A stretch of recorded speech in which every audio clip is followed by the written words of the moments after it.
প্রতিদিনের মতোই আজও আমি খাবার আনতে চাচির বাড়িতে গিয়েছিলাম। যখন বাড়িতে ঢুকলাম দেখলাম চাচি একটি নাইট ড্রেস পরে সোফায় বসে আছেন। তখন তাকে দেখতে অনেক সুন্দর লাগছিল। আমি চাচিকে খাবার প্যাক করতে বললাম। চাচি হেসে বললেন, খাবার পরে নিয়ে যেও, তার আগে একটু আমার পায়ের ব্যথা দূর করে দাও।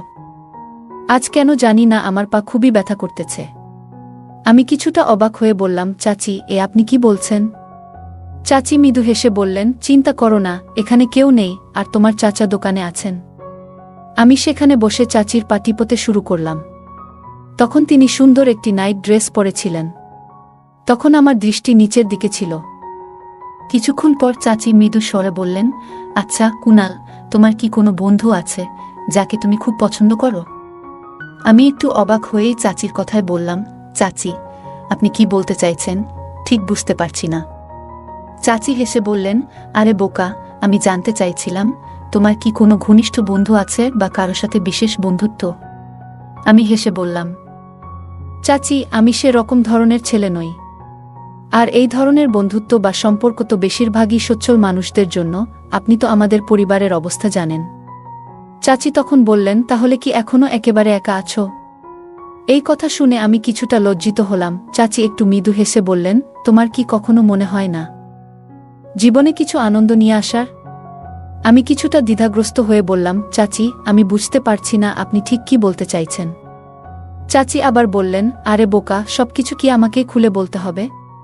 এত ভালো দেখতে হয়েও একেবারে বাচ্চাদের মতো ভাবনা তোমার। আজ আমি তোমাকে কিছু বিষয় শিখিয়ে দেব। এই বলে চাচি আমাকে তার ঘরে নিয়ে গিয়ে। বন্ধুরা, আজকের গল্পটা অনেক বেশি স্পেশাল। আশা করছি গল্পটা তোমাদের ভালো লাগবে। আর দয়া করে গল্পগুলো ভালো লাগলে ভিডিওটি লাইক, শেয়ার এবং চ্যানেলটি সাবস্ক্রাইব করো প্লিজ। আমার শৈশবটা ছিল কিছুটা কষ্টকর। পারিবারিক অবস্থার জন্য আমি এক দূরের আত্মীয়ের কাছে কাজ করতে এসেছি। বয়সে তিনি আমার থেকে অনেক বড়, তাই আমি তাকে চাচা বলে ডাকি। তিনি আমার আপন চাচা ছিলেন না। প্রায় ৩ বছর আগে যখন এখানে এসেছিলাম তখন আমার বয়স ছিল মাত্র ১৬। সেই সময় থেকেই আমি এখানে দায়িত্ব নিয়ে কাজ করে যাচ্ছি, আর নিজের সততা আর পরিশ্রম দিয়ে তাদের বিশ্বাস অর্জন করেছি। চাচা আমাকে খুব আন্তরিকভাবে দেখেন এবং আমার উপর ভরসা করেন। আর চাচি আমাকে তার ছেলের মতো ভালোবাসে। কিন্তু সেই ভালোবাসা পরবর্তীতে আমার জীবনের কাল হয়ে যায়। চাচার পরিবার খুব বড় নয়। তার একটি পুত্র ও ২টি কন্যা রয়েছে এবং স্ত্রীও বয়সে খুব কম। চাচার বয়স প্রায় ৩৮ বছর আর তার স্ত্রীর বয়স ২৫ বছর। তাদের পরিবারের বয়সের পার্থক্য বা অন্য কোনো বিষয়ে আমি বেশি কিছু জানি না। বড় মেয়ের বয়স ১০, ছোট মেয়ের বয়স ৮, আর তাদের পুত্রের বয়স মাত্র ৭ বছর। চাচার ব্যবসাও বেশ ভালো চলে, যার ফলে তাদের পরিবারের জন্য প্রয়োজনীয় সবকিছু সহজেই মেলে। এই পরিবারের সাথে আমার সম্পর্কটা এমনই যে আমি তাদের এক সদস্যের মতোই মিশে গেছি। পরিবারের জন্য প্রয়োজনীয় কেনাকাটার বেশিরভাগ দায়িত্ব আমার উপর। আমার উপস্থিতি বা চলাফেরায় তারা কখনোই কোনো বিধিনিষেধ দেয় না। এখানেই যেন আমার এক নতুন জীবন শুরু হয়েছিল। সবকিছু বেশ ভালোভাবেই চলছিল, আর প্রতিদিনের মতো সেদিনও আমি বাড়ির জন্য প্রয়োজনীয় জিনিসপত্র নিয়ে চাচার বাসায় পৌঁছাই। কয়েকবার দরজায় কড়া নাড়লাম, কিন্তু কেউ সাড়া দিল না বা দরজাও খুলল না। কিছুক্ষণ অপেক্ষার পর দরজাটায় একটু চাপ দিয়ে দেখলাম এবং বুঝলাম এটি বন্ধ নয়। এরপর আমি নিজেই দরজা খুলে ভেতরে ঢুকে পড়লাম এবং জিনিসগুলো রাখার জন্য রান্নাঘরের দিকে এগিয়ে গেলাম। রান্নাঘরের কাছে পৌঁছানোর পর আমি হঠাৎ পাশের বাথরুম থেকে কিছু অদ্ভুত শব্দ শুনতে পেলাম। শব্দগুলো ঠিক কোনো কান্নার শব্দের মতো ছিল না, বরং অন্যরকম। তখনও আমি ঠিক বুঝতে পারছিলাম না এই ধরনের শব্দ কেন আসছে। কিছুক্ষণ সেখানে স্থির হয়ে দাঁড়িয়ে রইলাম, কিন্তু শব্দগুলো আরও স্পষ্ট হয়ে উঠতে লাগল। বিষয়টি খুব রহস্যময় মনে হচ্ছিল। অবশেষে আমি বাথরুমের দিকে এগিয়ে গেলাম, কিন্তু ঠিক তখনই শব্দগুলো হঠাৎ বন্ধ হয়ে গেল। তারপর আমি পুনরায় রান্নাঘরে ফিরে গিয়ে জিনিসগুলো রাখলাম। যখন বের হওয়ার জন্য দরজা দিয়ে বেরোচ্ছি, তখনই বাথরুমের দরজাটি খুলল আর ভেতর থেকে একজন বেরিয়ে এলো। হঠাৎই দেখি চাচি বাথরুম থেকে বের হচ্ছেন। তিনি যখন আমাকে দেখলেন তখন কিছুটা অপ্রস্তুত এবং বিব্রত হয়ে আমার দিকে রেগে তাকালেন ও বললেন, তুমি কখন ভেতরে এলে? আমি কিছুটা ভয় পেয়ে গিয়ে মৃদু সুরে বললাম, চাচি আমি তো বাইরে অনেকক্ষণ দাঁড়িয়ে দরজা নক করছিলাম। কেউ যখন সাড়া দিল না তখন দরজা খোলাই ছিল বলে নিজেই ঢুকে এলাম। আমার এই কথায় চাচি আর কিছু বললেন না এবং কিচেনের দিকে চলে গেলেন। সেদিন বাসায় শুধু চাচিই ছিলেন। পরে তিনি খাবার প্যাক করে দিলেন আর আমি সেটি নিয়ে দোকানের দিকে রওনা দিলাম, কিন্তু দোকানে যাওয়ার পরেও মনটা কিছুতেই ঠিক হচ্ছিল না। বারবার ভাবছিলাম আসলে চাচি কেন বাথরুমে এমন ছিলেন, আর অদ্ভুত সেসব শব্দই বা কেন আসছিল। পুরো দিন ভেবে কোনো কুলকিনারা করতে না পেরে অবশেষে সেই ভাবনা মন থেকে সরিয়ে রেখে কাজে মনোযোগ দিলাম। কিন্তু পরদিন আবার যখন খাবার আনতে চাচির বাড়িতে গেলাম, তখন কিছুটা অন্যরকম লাগলো। চাচি যেন একটু আলাদা ভঙ্গিতে তাকাচ্ছিলেন, যা গত 3 বছরে কখনো দেখিনি। যতক্ষণ আমি সেখানে ছিলাম তার দৃষ্টি যেন আমার দিকেই স্থির ছিল। কিছুক্ষণ পর তিনি খাবার প্যাক করে আমাকে দিলেন। আমার চাচি অনেক ভালো মনের মানুষ ছিলেন। চাচি খাবার প্যাক করে আমার হাতে দিলেন আর আমি দরজার দিকে এগোতে লাগলাম। হঠাৎ পিছন থেকে চাচি আমাকে ডেকে দাঁড় করালেন। আমি ঘুরে দাঁড়ালাম আর বললাম, জি চাচি, বলুন। তিনি হালকা হাসি দিয়ে আমার দিকে তাকিয়ে আমাকে স্নেহের সঙ্গে আলিঙ্গন করলেন। তার এমন আচরণে আমি কিছুটা অবাক ও বিব্রত হয়ে পড়লাম। কিছুক্ষণ পর তিনি আমাকে ছেড়ে দিয়ে মৃদু হেসে বললেন, তুমি এখন বেশ বড় হয়ে গেছো আর অনেক সুন্দরও লাগছে। তবে এই কথা যেন তোমার চাচাকে বা অন্য কাউকে না বলো। আমি মাথা নেড়ে তার কাছ থেকে বিদায় নিয়ে বের হয়ে এলাম, কিন্তু সারা পথ জুড়ে ভাবছিলাম আসলে আজ চাচির এমন আচরণের কারণ কি হতে পারে। দোকানে পৌঁছালেও আমার মনটা কাজের মধ্যে ঠিকঠাক বসছিল না। কিছুটা অস্বস্তি অনুভব করছিলাম, কিন্তু ভেতরে ভেতরে হাসিও পাচ্ছিল। পরের দিন রবিবার ছিল, আর সেদিন চাচা দোকান বন্ধ রাখতেন, তাই পুরো দিনটা বাড়িতেই কাটালাম। সোমবার সকালে দোকানে পৌঁছাতেই চাচা বললেন, তোমার চাচি কিছু বাজারের জিনিস আনতে বলেছে, তুমি একবার বাড়িতে গিয়ে দিয়ে এসো। তার কথা শুনে আমি খুশি মনে চাচার বাড়ির দিকে রওনা হলাম। বাড়িতে গিয়ে দরজায় কড়া নাড়লাম আর অপেক্ষা করতে লাগলাম। চাচি দরজা খুললেন, কারণ তার বাচ্চারা তখন স্কুলে গেছে। তিনি আমাকে দেখে বললেন ভেতরে আসতে, আর আমি ঘরে ঢুকলাম। তিনি দরজা বন্ধ করে ভেতরের ঘরের দিকে চলে গেলেন, কিন্তু আমি বারান্দায় দাঁড়িয়ে রইলাম। কিছুক্ষণ পর তিনি আমায় ডেকে বললেন, ওখানে দাঁড়িয়ে আছো কেন? ভেতরে এসো। তার কথা মতো আমি ঘরে ঢুকে গেলাম। প্রথমে তিনি একটু হাসলেন, তারপর বললেন, তুমি বসো, আমি এক্ষুনি আসছি বলে বাইরে চলে গেলেন। আমি সোফায় বসে তার জন্য অপেক্ষা করতে লাগলাম। কিছুক্ষণ পর তিনি 2 কাপ চা হাতে নিয়ে ঘরে ফিরলেন। একটি কাপ আমার দিকে বাড়িয়ে দিল। আমি বললাম, চাচি, এত কষ্ট করার কি দরকার ছিল? তিনি হেসে বললেন, চা খেয়ে নাও, সকালের দিকে কিছু শক্তি দরকার হবে তোমার। আমি একটু অবাক হয়ে ভাবতে লাগলাম, তিনি কেন এমন বলছেন।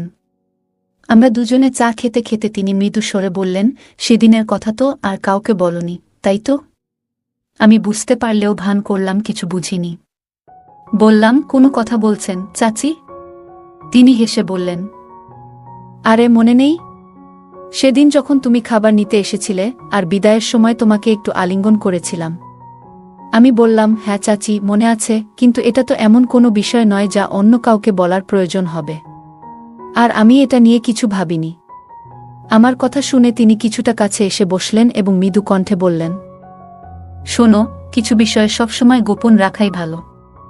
কারণ তোমাকে আমি যা করতে বলবো সেটা যেন কোনোভাবেই বাইরের কেউ জানতে না পারে। তার এই কথায় আমি কিছুটা অবাক হলাম এবং মনোযোগ দিয়ে তার কথা শুনতে লাগলাম, কিন্তু মনে নানা প্রশ্নের জন্ম হচ্ছিল। আসলে কি কাজের জন্য তিনি আমাকে এমনভাবে সতর্ক করছেন? চাচি যখন এসব কথা বললেন, আমি তাকে আশ্বস্ত করলাম যে তিনি যা বলবেন সেটা নিয়ে আমি কারো সঙ্গে কথা বলবো না। আমার প্রতিশ্রুতি শুনে তিনি হাসলেন এবং খুশি হয়ে বললেন, এটাই তো আমি চেয়েছিলাম। এই বলে তিনি দাঁড়িয়ে গেলেন। তবে তখনই আমি অবাক হলাম যখন চাচি আমাকে তার পায়ের ব্যথা কমানোর জন্য হালকা মালিশ করতে বললেন। তিনি বললেন, আজ বাড়ির অনেক কাজের পর বেশ ক্লান্ত লাগছে, কুনাল, তুমি একটু পায়ে মালিশ করে দাও, যাতে ব্যথা তাড়াতাড়ি দূর হয়। আমি বিস্মিত হয়ে বললাম, চাচি, এ আপনি কি বলছেন? তিনি হেসে বললেন, চিন্তা করো না, এখানে কেউ নেই, তোমার চাচা তো দোকানে আছেন। আমি শান্তভাবে বসে তার পায়ে মালিশ করতে লাগলাম, আর আমার নজর নিচু ছিল। কিছুক্ষণ পর তিনি বললেন, আচ্ছা কুনাল, তোমার কোনো বন্ধু-বান্ধবী আছে কি? আমি কিছুটা অবাক হয়ে বললাম, বন্ধু? বুঝলাম না চাচি, আপনি কি বলতে চাইছেন? তিনি মৃদু হাসিতে বললেন, আরে বোকা, মানে কোনো বিশেষ বন্ধু আছে কি যাকে তুমি একটু বেশি পছন্দ করো? আমি কিছুটা লজ্জা পেয়ে বললাম, চাচি, আমি সে ধরনের মানুষ নই, আর তাছাড়া আমাদের আর্থিক অবস্থাও তো আপনার জানা, এসব বিষয়ে বড়লোকদের জন্য। চাচির প্রশ্নের আমার এমন সরল উত্তর শুনে তিনি হেসে উঠলেন, আর আমি তার কথাগুলো ভেবে কেমন একটা অদ্ভুত অনুভূতি করতে থাকলাম। আমার চাচি অনেক ভালো মনের মানুষ ছিলেন, আর তিনি অনেক সুন্দরও ছিলেন, কিন্তু আমি তাকে কখনো সেভাবে দেখিনি। আমি তাকে আগে থেকেই অনেক সম্মান করতাম। চাচি বললেন, তাহলে তুমি এখনো অবিবাহিতই রয়ে গেছ?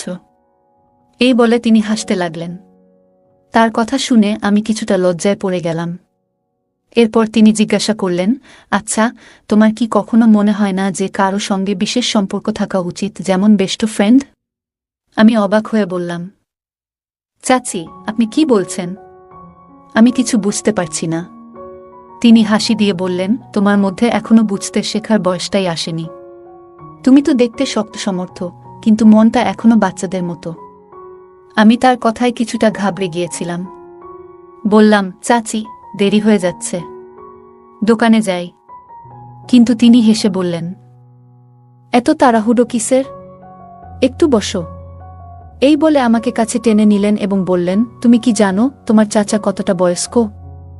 আমাদের মধ্যে বয়সের কত ফারাক। এই বলে তিনি একটু নীরবে আমার দিকে তাকালেন এবং বললেন, একটু পায়ের ব্যথা হচ্ছে, তাই একটু তেল দিয়ে মালিশ করে দেও। আমি কিছুটা সংকোচ বোধ করলেও তার কথায় সম্মতি জানালাম। তিনি তখন আরাম করে বসে বললেন, শরম কিসের? একটু তেল দিয়ে মালিশ করে দেও। আজকে বাড়ির অনেক কাজ করেছি তো তাই। তার এই সরল ও হাস্যোজ্জ্বল কথাগুলো শুনে আমি কিছুটা দ্বিধায় ছিলাম, তবে সেই মুহূর্তে বুঝতে পারছিলাম না কিভাবে প্রতিক্রিয়া দেখাবো। চাচি আমার চুলে আলতো করে হাত বুলিয়ে বললেন, তোমার চাচা তো সারাদিন কাজ করে ফিরে এসে ঘুমিয়ে পড়েন, আমার কথা ভাবেন না? আমি এখনো বেশ তরুণী, আমার জন্য তো জীবনে কিছু আনন্দ থাকা উচিত, বলো? তার কথা শুনছিলাম, কিন্তু পুরোটা যেন মাথায় ঢুকছিল না। হঠাৎ তিনি আমার হাত ধরে আমাকে পাশে বসিয়ে নিলেন। তার পাশে বসে থাকতে অদ্ভুত একটা অনুভূতি হচ্ছিল, আর তার নানা ধরনের কথা শুনে যেন ভিতরে কিছুটা অস্বস্তি কাজ করছিল। এক সময় অনুভব করলাম যেন নিজেকে পুরোপুরি সামলে রাখতে পারছি না, এবং অস্থিরতার মাঝে একটু ঘামতে শুরু করলাম। তবে চাচির মুখে আনন্দের আভাস স্পষ্ট ছিল। তিনি হাসি দিয়ে বললেন, অনেকদিন পর মনে হচ্ছে মনটা একটু শান্তি পেল তোমার সাথে কথা বলে। কুনাল, তুমি নিশ্চয়ই ভালো আছো? তার এই প্রশ্নের জবাবে আমি নিরুত্তর থেকে নিচের দিকে তাকিয়ে রইলাম। মনে হচ্ছিল এই অভিজ্ঞতায় আমার ভেতরের অনেক কিছুই বদলে গেছে। পরদিন যখন আমি আবার খাবার আনতে চাচির কাছে গেলাম, তার ব্যবহার এবং কথাবার্তা আগের দিনের মতোই যেন কিছুটা আলাদা লাগছিল। চাচি এই ব্যাপারটা আগেই ভাবনায় রেখেছিল, এবং তারপর সময় কিভাবে চলে গেল বুঝতেই পারলাম না। তবে এখন মনে হচ্ছিল বেশ ভয় লাগছে, কারণ ভাবছিলাম চাচা তো অপেক্ষা করছেন। এত দেরি হওয়ার কারণ কি বলবো, সেই চিন্তা নিয়ে চাচির সঙ্গে কথাটা তুললাম। বললাম, চাচা তো জানতে চাইবেন এত সময় কোথায় লাগালে। চাচি আমার কথা শুনে হেসে বলল, তুমি একদম চিন্তা করো না। আমাকে যদি চাচা কিছু জিজ্ঞাসা করেন, তাহলে বলবে যে আমার শরীরটা ভালো ছিল না, তাই ওষুধ আনতে তোমাকে দোকানে পাঠিয়েছিলাম। রান্নাটাও তখনও হয়ে ওঠেনি, সেই জন্য দেরি হয়ে গেছে। চাচির পরিকল্পনা শুনে আমি বেশ নিশ্চিন্ত হলাম, কারণ এটা শুনলে চাচা বুঝতে পারতেন যে সত্যি একটু দেরি হয়েছিল। খাবার নিয়ে দোকানে পৌঁছলাম। সেখানে বেশি লোকজন ছিল না। চাচা আমাকে খুব মনোযোগ দিয়ে দেখছিলেন। তিনি প্রশ্ন করতেই আমি চাচির বানানো গল্পটাই বলে দিলাম। চাচাও সেটা সহজেই মেনে নিলেন এবং শান্ত মনে খেতে বসে গেলেন। তবে কেন যেন আমার মধ্যে এক ধরনের অপরাধ বোধ তৈরি হচ্ছিল। মনে হচ্ছিল ভাইয়ার প্রতি আমি সৎ থাকতে পারিনি, কিছু একটা লুকিয়েছি। পরের দিন যখন খাবার আনতে গেলাম, চাচিকে দেখে মনে হলো তিনি খুব খুশি। আজ যেন তার মধ্যে অন্যরকম এক উচ্ছ্বাস ছিল। তবে আমি কোনো কথাই বলিনি, চুপচাপ দাঁড়িয়েছিলাম। মনে হচ্ছিল যেন চাচার প্রতি আমার কর্তব্যবোধের ঘাটতি থেকে গেছে। হয়তো এ কারণেই চাচির সঙ্গে কথা বলতেও কিছুটা অস্বস্তি হচ্ছিল। তিনি হাসি মুখে আমার দিকে তাকিয়েছিলেন, কিন্তু আমার এভাবে চুপচাপ থাকা দেখে কিছু জিজ্ঞাসা করলেন না। যখন খাবারের টিফিন আমার হাতে তুলে দিলেন, তখন হঠাৎ বললেন, কুনাল, আজকে খুব চুপচাপ দেখাচ্ছে তোমাকে। কি হয়েছে? আমি বললাম, না। তেমন কিছু নয়। তখন চাচি হেসে বললেন, কাল তুমি যে ভালোবাসা দিয়েছ তার জন্য আমি খুবই কৃতজ্ঞ। তিনি আরও যোগ করলেন, দেখো, আমাদের শুধু একে অপরের প্রয়োজনের দিকে খেয়াল রাখতে হবে। এই কথা বলে তিনি আমার পকেটে 1000 টাকার একটা নোট ঢুকিয়ে দিলেন। আমি কিছুটা বিস্মিত হয়ে চাচির দিকে তাকালাম। তিনি বললেন, আমরা দুজনেই একে অপরের প্রতি খেয়াল রাখব, আর অন্য কোনো চিন্তা মাথায় আসতে দেব না। তুমি বুঝতে পারছো তো আমি কি বলতে চাই? তার কথার গভীরতা না বুঝেও আমি মাথা নেড়ে সম্মতি জানালাম। চাচি আবারও শান্তভাবে আমার দিকে তাকিয়ে থাকলেন। আমি বুঝতে পারছি তুমি কেন এত চুপচাপ। কারণ তুমি তোমার বয়স্ক চাচার কথা ভাবছ। তার শরীর আর আগের মতো নেই, সে যেন অনেক ক্লান্ত। অথচ আমি তো একজন তরুণী, আমারও কিছু চাওয়া পাওয়া আছে। তার জন্যই বলছি, তুমি এ নিয়ে বেশি ভাবো না। মনে হলো চাচি যেন আমার মনের গভীরে পৌঁছে গেছেন। তিনি বুঝতে পেরেছেন যে আমি চাচার প্রতি অনুগত না থাকতে পারায় কিছুটা অস্বস্তি বোধ করছি। আমাকে এই অস্বস্তি থেকে বের করতে তিনি অনেক কথাই বললেন। বুঝিয়ে দিলেন আমাদের মধ্যে যা ঘটেছে তা দুজনেরই প্রয়োজন ছিল। এখন আমি অপেক্ষা করি কবে তিনি খাবার নেওয়ার জন্য ডাকবেন আর আমি তার কাছে যাব। এরপর একদিন যখন খাবার আনতে গেলাম, চাচি আমাকে বললেন, এত অল্প সময়ে আর ভালো লাগছে না, চেষ্টা করো যেন একদিন পুরো সময় বের করতে পারো, যাতে আমরা একটু নিরিবিলিতে কথা বলতে পারি। আমি বললাম, কিন্তু এত সময় বের করা তো আমার জন্য কঠিন। তখন চাচি বললেন, ঠিক আছে, আমি নিজেই কিছু একটা ব্যবস্থা করি। পরের দিন যখন চাচির বাড়িতে গেলাম, তাকে খুব খুশি দেখাচ্ছিল। আমি কারণ জানতে চাইলাম, তখন তিনি বললেন যে তার মাথায় একটা পরিকল্পনা এসেছে, যাতে আমাকে 3-4 দিনের জন্য দোকানের দায়িত্ব নিতে হবে এবং সেই সঙ্গে তাদের বাড়িতেও থাকতে হবে। আমি চাচির কাছে জিজ্ঞাসা করলাম, কিন্তু এটা কিভাবে সম্ভব? তখন তিনি বললেন, তোমার চাচাকে আমি কয়েকদিনের জন্য অন্য শহরে পাঠাতে পারি। তার বড় ভাই বেশ কিছুদিন ধরে অসুস্থ, আর তোমার চাচার দোকান এবং বাড়ির দায়িত্বে থাকার কারণে সেখানে যেতে পারছে না। আমি দোকানের সব কাজ ভালোভাবে জানতাম, আর বাড়িতে থাকা আমার জন্য কোনো সমস্যা ছিল না। তাই আমি রাজি হয়ে গেলাম। চাচি বললেন, ঠিক আছে, আমি আজ রাতেই তোমার চাচার সঙ্গে কথা বলবো। তবে যদি তিনি তোমাকে কিছু জিজ্ঞাসা করেন, এমনভাবে বলো যেন তুমি আগে কিছুই জানো না। বিষয়টা যেন নতুন করে শুনলে মনে হয়। আমি তাকে আশ্বস্ত করলাম, আপনি চিন্তা করবেন না, আমি ঠিক এমনটাই করব। পরদিন যখন দোকানে গেলাম, চাচা আমাকে কাছে ডেকে বললেন, তুমি কি আমার অনুপস্থিতিতে দোকানটা সামলাতে পারবে? আমি অবাক হয়ে জিজ্ঞাসা করলাম, আপনি কি কোথাও যাচ্ছেন? তিনি বললেন, হ্যাঁ, 2-3 দিনের জন্য অন্য শহরে যাচ্ছি। আমি তাকে নিশ্চিন্ত করে বললাম, আপনি নিশ্চিন্ত থাকুন, আমি দায়িত্ব নিয়ে সব সামলে নেব। তিনি তেমনি ভরসা করছিলেন, কারণ জানতেন আমি সব কাজ বুঝি। কিছুক্ষণ চুপ থাকার পর তিনি বললেন, দোকানের চেয়ে বাড়ির ব্যাপারে বেশি চিন্তা হচ্ছে, কারণ বাড়িতে একজন পুরুষের উপস্থিতি প্রয়োজন। তাই আমি চাই যে এই কদিন তুমি আমাদের বাড়িতেই থাকো। আমি চাচার মুখের দিকে তাকিয়েছিলাম। কিছু বলার আগেই তিনি আবার বললেন, তোমার বাড়িতে যদি কোনো সমস্যা না হয়, তবে তুমি এই কটা দিন আমাদের বাড়িতে থেকেই রাত কাটাও। আমি হেসে বললাম, আপনি কেমন কথা বলছেন? আমার বাড়ির লোকজন এতে কোনো আপত্তি করবে না। আপনি যেটা বলছেন সেটাই করব। তিনি আমার কথায় খুশি হলেন, যেন তার চিন্তাটা দূর হলো। চাচার মুখ দেখে মনে হলো যেন তার কাঁধ থেকে বড় একটা ভার নেমে গেছে। তিনি জানালেন যে তিনি আগামীকাল বড় ভাইয়ের খোঁজ নিতে রওনা হবেন। সেদিন দুপুরে যখন খাবার আনতে গেলাম, আমি চাচিকে এই সুসংবাদটা জানালাম। চাচি এতটাই খুশি হয়ে গেলেন যে তার আনন্দ থামছিল না। সন্ধ্যায় দোকান বন্ধ করার পর চাচা দোকানের চাবি আমার হাতে দিয়ে বললেন যে তিনি 3 দিনের জন্য বড় ভাইয়ের কাছে যাচ্ছেন এবং 4র্থ দিন ফিরে আসবেন। তারপর আমাকে বললেন, তুমি যেন কাল তোমার বাড়ির লোকজনকে জানিয়ে দাও যে এই কদিন আমাদের বাড়িতেই থাকবে। আমি মাথা নেড়ে সম্মতি জানালাম। বাড়ি ফেরার সময় পরবর্তী কয়েকটা দিনের কথা চিন্তা করে মনে অনেক উত্তেজনা কাজ করছিল, আর সেই উত্তেজনার জন্য রাতে ঠিকমতো ঘুমাতেও পারলাম না। পরদিন সকালে গোসল সেরে দুজোড়া জামাকাপড় গুছিয়ে নিয়ে বাড়ির লোকদের জানিয়ে দোকানে গেলাম। সারাদিন দোকানেই ছিলাম। দুপুরের খাবার কাছের একটি হোটেল থেকে আনালাম এবং অধীর আগ্রহে সন্ধ্যার অপেক্ষা করতে থাকলাম। সন্ধ্যা হতেই দোকান বন্ধ করে চাচার বাড়িতে গেলাম। সেখানে গিয়ে দেখি চাচি বসার ঘরে বসে মুভি দেখছেন, আর তার 2 মেয়ে মাটিতে বসে পড়াশোনা করছে এবং ছেলে তার খেলনা নিয়ে খেলছে। চাচিকে বেশ খুশি মনে হচ্ছিল। প্রথমেই দোকানের সমস্ত হিসাবের কথা চাচিকে জানিয়ে দিলাম এবং সমস্ত টাকাও তার হাতে তুলে দিলাম। তারপর চাচি আমার হাতে দোকানের টাকার হিসাব নিয়ে নিলেন এবং আমার জন্য খাবার গরম করে টেবিলে সাজিয়ে দিলেন। আমি খাওয়া শেষ করার পর চাচিও পাশের সোফায় এসে বসে পড়লেন। তিনি বললেন, এই বাড়িটা নিজের মতো করে ভাবো। কিন্তু বড় মেয়ে বইয়ের পাতার ফাঁক দিয়ে বারবার আমার দিকে তাকাচ্ছিল। চাচির সন্তানরা আমাকে চিনত এবং আমার সাথে বেশ স্বাচ্ছন্দ্য বোধ করত। তবে এটা প্রথমবার আমি এই সময়ে তাদের বাড়িতে এসেছি, তাই হয়তো কিছুটা অবাক হয়েছিল। চাচার বড় মেয়ে বেশ বুদ্ধিমতী, সে জানত তার বাবা বাড়িতে নেই, তাই আমি এখানে থাকব যতদিন না তিনি ফিরে আসেন।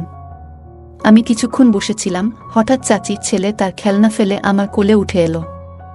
আমার কোলে কিছুক্ষণ খেলার পরই ঘুমিয়ে পড়ল। চাচি ছেলেটিকে নিতে আমার কাছে এলেন, আর আমি চাচির মেয়ের দিকে তাকালাম যে সে মায়ের এই ঘনিষ্ঠতা লক্ষ্য করছে কিনা। তবে সে নিজের কাজে ব্যস্ত ছিল। ছেলেটিকে কোলে তুলে নিয়ে চাচি বললেন, চলো তোমার ঘরটা দেখিয়ে দিই। আমি চুপচাপ উঠে তার পেছনে চললাম। তিনি প্রথমে তার ছেলেকে নিজের ঘরে শুইয়ে দিলেন। তারপর এক ঘর ছেড়ে পাশের কক্ষের দরজা খুলে বললেন, এটাই তোমার ঘর। চাচি হাসি মুখে বললেন, এখানে কেউ তোমাকে বিরক্ত করবে না, শুধু আমি ছাড়া, বলে তিনি এক চোখ টিপ দিলেন। আমি মৃদু হেসে তার দিকে তাকালাম। আমার পাশের ঘরটাই ছিল তার মেয়েদের থাকার ঘর। ঘরটা দেখে আমরা আবার ড্রয়িং রুমে ফিরে এলাম। চাচি আর আমি বিভিন্ন বিষয়ে গল্প করতে করতে সময় কাটালাম। রাত 10টার দিকে চাচি তার মেয়েদের ঘুমাতে যেতে বললেন। আমিও ঘুমানোর কথা বলে উঠে দাঁড়ালাম, যদিও সত্যি ঘুমানোর ইচ্ছে ছিল না। আসলে মেয়েদের দেখানোর জন্যই ঘুমানোর ভান করেছিলাম। আমি নিজের ঘরে শুয়ে পড়লাম, কিন্তু রাত প্রায় 12টা নাগাদ দরজায় হালকা শব্দ শুনলাম। অবাক হয়ে দেখি চাচি ঘরে ঢুকলেন। কাছে এসে বললেন, আমার ঘরে একটু এসো। তিনি আমাকে তার ঘরে নিয়ে গেলেন এবং দরজাটা বন্ধ করলেন। কিছুক্ষণ পরে চাচা আচমকা ঘরের এক কোণ থেকে বেরিয়ে এলেন। চাচা এসে আমার দিকে রেগে তাকালেন এবং পাশে দাঁড়িয়ে থাকা চাচিকে সরিয়ে দিলেন। চাচা কিছুদিন ধরেই আমাদের উপর সন্দেহ করছিলেন, যদিও তার সন্দেহের কারণটা তখনও আমি পুরোপুরি বুঝতে পারিনি। প্রায় দোকানে খাবার পৌঁছে দিতে আমার একটু দেরি হয়ে যেত। তবে সেটা নিয়ে যে চাচা এতটা সন্দেহ করবেন তা ভাবতে পারিনি। তিনি আমাদের প্রতিটি পদক্ষেপের দিকে নজর রাখছিলেন এবং পরিস্থিতি বোঝার চেষ্টা করছিলেন। একদিন রাতের বেলা আমরা যখন একসঙ্গে কথা বলছিলাম, তখন চাচা হঠাৎ আমাদের সামনে এসে দাঁড়ালেন। চাচা প্রচণ্ড রেগে গিয়ে আমাকে ধমক দিলেন, তুমি এই মুহূর্তে বাড়ি ছেড়ে বেরিয়ে যাও। তার চোখে এক ধরনের হতাশা আর ক্ষোভের ছাপ স্পষ্ট ছিল, যেন আমার প্রতি তার সকল বিশ্বাস হারিয়ে গেছে। চাচি আমাদের দিকে অপার বিস্ময়ে তাকিয়ে রইলেন। মনে হচ্ছিল এই দৃশ্যটি যেন তার কাছে সম্পূর্ণ অচেনা। আমি চুপচাপ নিজের জিনিসপত্র গুছিয়ে নিলাম। মাথার ভেতরে একের পর এক চিন্তা ঘুরপাক খাচ্ছিল। মনে হচ্ছিল এতদিনের সম্পর্ক, এতটা ভালোবাসা সব এক মুহূর্তেই ভেঙে গেল। বাড়ি থেকে বের হয়ে আমি অনুভব করলাম আমার পরিচিত জীবন থেকে আমি যেন বিচ্ছিন্ন হয়ে গেছি। এরপরের দিনগুলোতে জীবন আমার জন্য আর আগের মতো থাকল না। কাজ হারালাম, আশ্রয় হারালাম, এমনকি জীবনের প্রতি আমার সমস্ত আস্থা হারিয়ে যেতে লাগল। চাচা এবং তার স্ত্রীর সম্পর্কেও গভীর প্রভাব পড়ল। তাদের জীবনের শান্তি যেন কোথাও হারিয়ে গেল। একসময়ের হাসি খুশি সংসারে নেমে এলো নীরব বিষাদের ছায়া। চাচা চাচিকে তার বাবার বাড়িতে রেখে এসেছিলেন, তাকে আর নিয়ে আসেননি।